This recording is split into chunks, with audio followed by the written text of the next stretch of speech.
rééducation des brûlés, cours de Madame Kautar Fata, kinésithérapeute, physiothérapeute. Tout d'abord, je vais commencer par me présenter.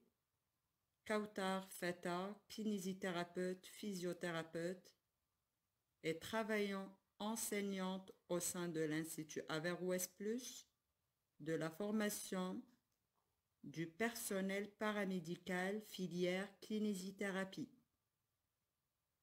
J'aurai le plaisir aujourd'hui d'animer pour vous et avec vous un cours portant le titre de la rééducation des brûlés. À côté de la rééducation de la chirurgie plastique et réparatrice, la rééducation prend d'une part de plus en plus dans le domaine de brûlures. Définition des brûlures.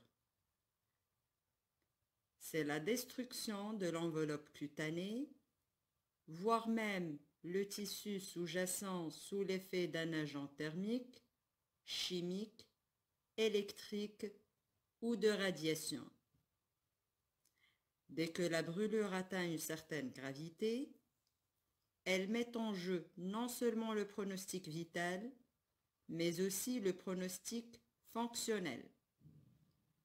Cela signifie non seulement qu'il y a un risque vital non stabilisé et que la situation peut évoluer défavorablement jusqu'au décès, mais aussi l'espérance de garder plus ou moins intactes les fonctions de l'organe touché ou blessé en mettant en place des mesures de prévention, des facteurs de risque et des structures de prise en charge ou de rééducation.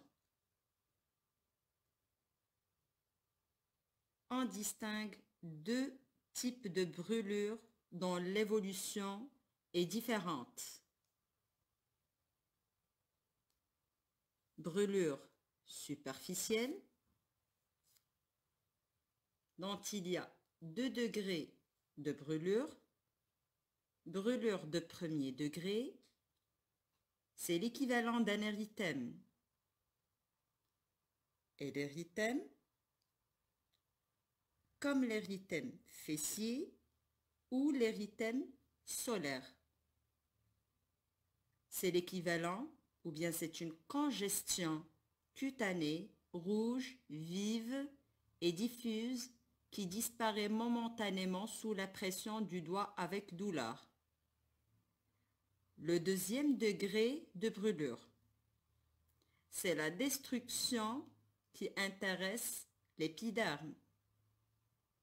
Et l'épiderme, comme vous savez en anatomie, c'est la couche la plus superficielle de la peau dont la surface est formée de cellules mortes kératinisées qui desquament. Se caractérise par la douleur vive, brûlante. Quelques heures après, apparaît au milieu de la surface rouge des cloques.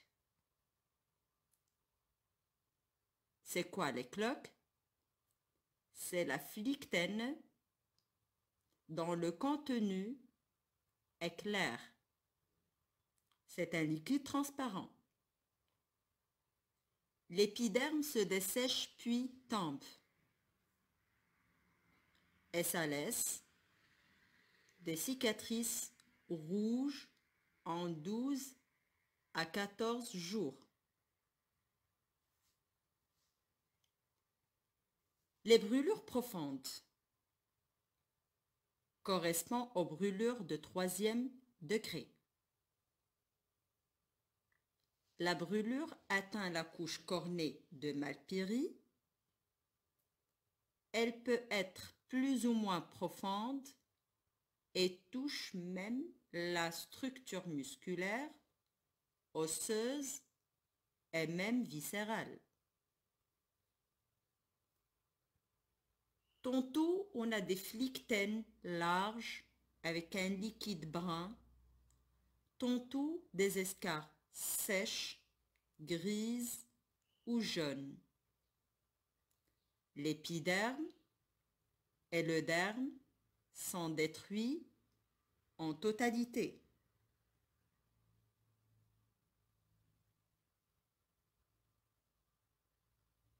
Au moment de l'accident, le diagnostic de surface est facile à poser.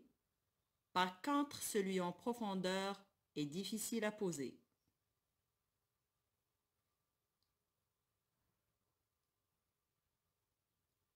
La règle des 9 de Wallace permet de déterminer avec précision suffisante à ce stade le pourcentage de brûlé. Cette règle est calculée comme suit. Chez l'adulte, la tête correspond à 9%. 9% pour chaque membre supérieur, 18% pour chaque face du tronc, c'est-à-dire face avant du tronc et face arrière. 18% pour chaque membre inférieur, c'est-à-dire pour chaque jambe.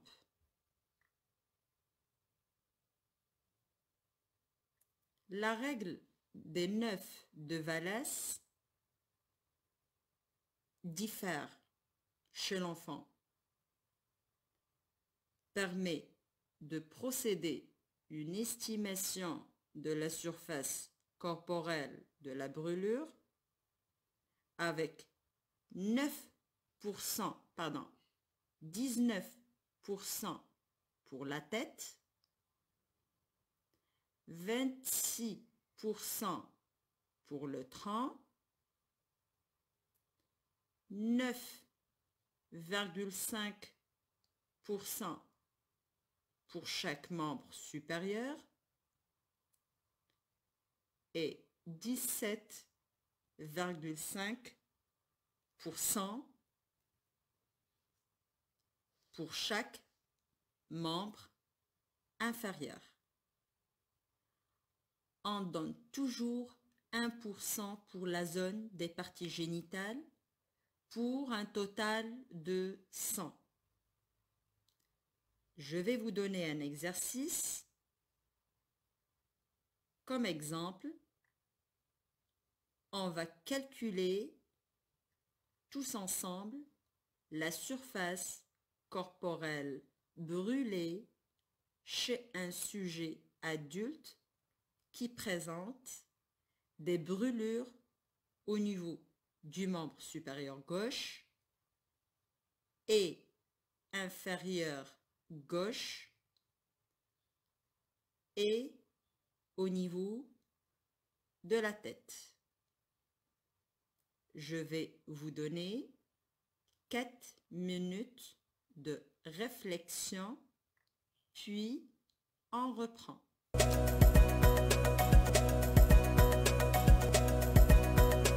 Les étiologies. Les brûlures thermiques provoquées par les agents dégageant la chaleur. Par exemple, ce sont des types de brûlures qui résultent en contact avec des objets chauffés tels que l'eau bouillante, du feu, de l'huile de cuisson, chaude, etc. Les brûlures chimiques causées par les agents acides ou basiques tels que lacrymogène, caustique, détergent. Les brûlures électriques et les brûlures par les radiations, c'est-à-dire par l'effet d'un rayonnement, rayons ultraviolets, rayons X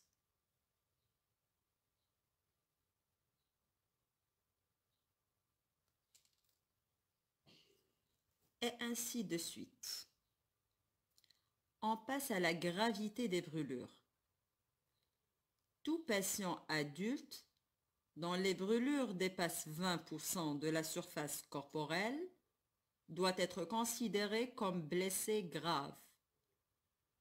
Plusieurs facteurs peuvent déterminer la gravité des brûlures. Son étendue et profondeur, l'âge et le terrain du patient, la localisation, la présence de lésions associées et la précocité de la mise en œuvre de la thérapeutique.